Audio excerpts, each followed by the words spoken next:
बहुत कम ऐसा होता है कि इन मौज़ूआत पे बात की जाती है।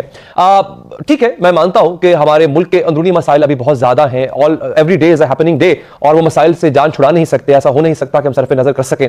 लेकिन ऐसे मसाइल भी हैं जो आलमी सतह पर पल रहे हैं, आलमी सतह पर पनप रहे हैं। ऐसे मसाइल हैं जो हमारी सालमियत के लिए खतरा बन सकते हैं और बन रहे हैं। उन पर काम भी हो रहा है। हैरानी की बात यह है कि उन पर बहुत ज्यादा काम हो रहा है, लेकिन उस पर बात नहीं होती है, उसको रिपोर्ट बहुत कम किया जाता है। इसकी वजह भी हम जानेंगे। लेकिन आज का स्पेशली जो प्रोग्राम है वो डेडिकेटेड है कि हम स्ट्रेटेजिकली पाकिस्तान जो है वो किन खतरात के इस वक्त सामने दीवार बनकर खड़ा हुआ है।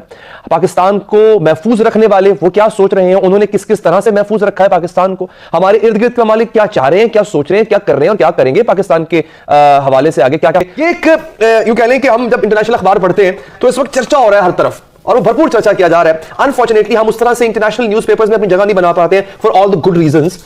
लेकिन अब भारत का चर्चा हो रहा है जनाब कि राफेल के बाद अब S-400 भी आ गया है, और वो भी अब भारत के दिफा को नाकाबिले तस्खीर बना देगा। दिफा तो दूर, अब भारत जो है वो ऑफेंसिव साइड पे भी अगर जाता है तो अब उसको जो है वो अभिनंदन वाली हजीमत नहीं उठाना पड़ेगी। सर, अब भारत की तो ये तैयारी है, इसके मुकाबले में पाकिस्तान कितना वेल प्रिपेयर्ड है? क्योंकि जब जब बैलेंस बिगड़ा है खित्ते में ताकत का, पाकिस्तान ने उस बैलेंस को, उस अनबैलेंस्ड सिचुएशन को बैलेंस किया है। तो क्या अब भी हम बैलेंस कर पाएंगे इसको?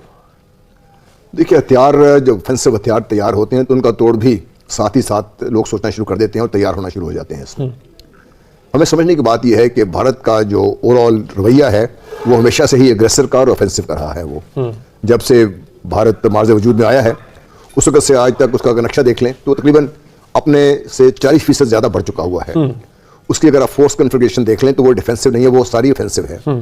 नेवी के बारे में कि ब्लू वाटर नेवी है और एयरक्राफ्ट कैरियर बेस्ड नेवी है, जिसका मतलब ही अपने सालों से बहुत दूर जाकर अपने जो मुखालफिन हैं उनको निशाना बनाना है। इसी तरीके से जो उनकी ग्राउंड फोर्सेज हैं उनकी स्ट्रेंथ अगर आप देख ली तो वो भी ऐसी है, और ख़ासतौर पे वो पाकिस्तान के खिलाफ कॉन्फ़िगर की गई है। और एयरफोर्स के बारे में तो आपने बात कर दी। अब जो लेटेस्ट इंडक्शन है S-400 की, उसने इन ए वे पावर जो बैलेंस है इस खिते में वो तब्दील करके रख दिया। S-400 डिफेंसिव वेपन नहीं है, ये डिफेंस वेपन नहीं है। अच्छा, ये डिफेंस वेपन सिस्टम पर से नहीं है ये। अच्छा, वो तो इसका एक बहुत मेरा ख्याल है सबसे लो ग्रेड अगर आप कहिए तो एक कैपेबिलिटी है। अच्छा, हालांकि यूएसपी ही बताई जाती है इसकी। ये बेसिकली एंटी मिसाइल के तौर पे इस्तेमाल होता है कि आपके जो मिसाइल अगर आप जाएंगे तो उनको निशाना बनाया जा सकता है। फिर ये अपने बॉर्डर से काफ़ी अंदर तक पाकिस्तान के जो जहाज हैं जब टेक ऑफ करेंगे उनको निशाना बना सकते हैं ये। अच्छा, तो उस लिहाज से देखिए तो ये एक किस्म का उनकी एयरफोर्स की जो ओवरऑल पावर है उसमें ये ऐड करता है उसको, इस लिहाज से। अच्छा, ठीक है। और यही वजह है कि जब रूस ने इनको मशरकी यूरोप में डिप्लॉय करना शुरू किया था तो अमेरिका ने बहुत स्ट्रांगली इसको रजिस्ट किया था। इसी तरह जब अमेरिकन थर्ड मिसाइल आते हैं उसको दूसरी ताकतें वो उनको रजिस्ट करती हैं। इसलिए देखिए अमेरिका ने तुर्की के पीछे पड़े रहे। भारत को खास तौर पर उन्होंने इस चीज़ की रियायत दी है। वो क्यों दी है उन्हें? वो इसलिए दी है कि एक तरफ तो पाकिस्तान है, दूसरी तरफ चीन है जिसके खिलाफ उन्होंने भारत को तैयार करना है। इसलिए भारत को वो एक ताकत उन्होंने लेने की इजाजत दे दी है ताकि भारत अपने आप को उस मुकाम पे ले आए जहां पे वो चीन का मुकाबला कर सके और जरूरत पड़े तो पाकिस्तान का मुकाबला भी कर सके। ठीक। अच्छा, इसमें एक बड़ा अहम नुकता सर जैसा आपने जो उठाया, मैं एडमिरल साहब आपकी तरफ आता हूं। सर, कहा यह जा रहा है कि ये जिस तरह S-400 है और उनके पास उसमें लॉन्ग रेंज मिसाइल्स हैं, इसके पाकिस्तान के लिए तैयारी नहीं है, ये तैयारी चीन के लिए सारी। राफेल की इंडक्शन, S-400 की इंडक्शन, ये तैयारी सारी चीन की है। अब इंडिया का फोकस पाकिस्तान इतना नहीं जितना चीन है। सर, किस हद तक सदाकत है भारत का इस तरह से खुद को वेपनाइज करना?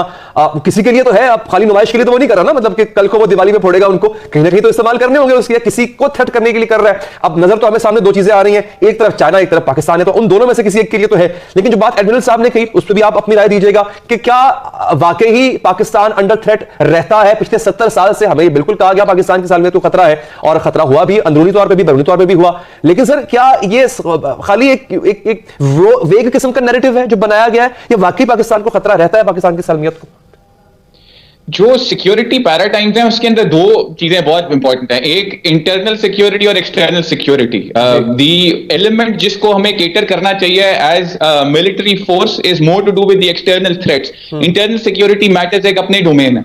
अगर हम टर्न बाय टर्न लें तो जो एक्सटर्नल सिक्योरिटी थ्रेट अभी जो आपने जिक्र किया है S-400 और एक्विजिशंस के साथ जो इंडियंस ने अभी किए हैं इन द रीसेंट पास्ट, वो अगर हम देखें तो रीजनल सिचुएशन में या जियो स्ट्रेटेजिक जियो पॉलिटिकल सिचुएशन में रीअलाइनमेंट है ब्लॉक्स की। पहले जैसे कोल्ड वॉर में एक डिफरेंट सेट ऑफ ब्लॉक्स थे, डिफरेंट कंट्रीज एक साइड पे, नॉन अलाइन मूवमेंट, इस तरह की चीजें। अब जो है ब्लॉक्स चेंज हो रहे हैं। पाकिस्तान इंसिडेंटली और कोइंसिडेंटली उस ब्लॉक का हिस्सा है जिसमें चाइना, रशिया, टर्की और कतर, ईरान, ये वाला ग्रुप है। और दूसरी तरफ अब जो अलाइनमेंट है जिसमें इंडिया, अमेरिका और बाकी कंट्रीज हैं। तो बहुत सारे पॉलिटिकल और मिलिट्री लीडर्स इंडिया के, उन्होंने ये काफी दफा जिक्र किया है कि उनकी जंग पाकिस्तान के साथ नहीं है, या उनकी तैयारी अब पाकिस्तान के साथ नहीं है, वो चाइना के साथ है, वो उनका एक्सटर्नल थ्रेट है। सो जो थ्रेट परसेप्शन है वो चेंज होती है with the passage of time, होनी भी चाहिए, क्योंकि there is no such thing as permanent friends nor enemies in international politics. Exactly, it is only a matter of alignment of, बिल्कुल, कन्वीनियंस, और जहां पे आपके नेशनल इंटरेस्ट अलाइन कर जाए वहां पे। So S-400 is a reality, we need to be cognizant of it. हमारी जो मिलिट्री और पॉलिटिकल लीडरशिप है, एयरफोर्स लीडरशिप है, वो उस पे कॉग्निजेंट जरूर है, और ये काफी अरसे से हम इसके ऊपर एक काउंटर प्लान कर रहे हैं, अच्छा। और अपने एक्विजिशन प्लान भी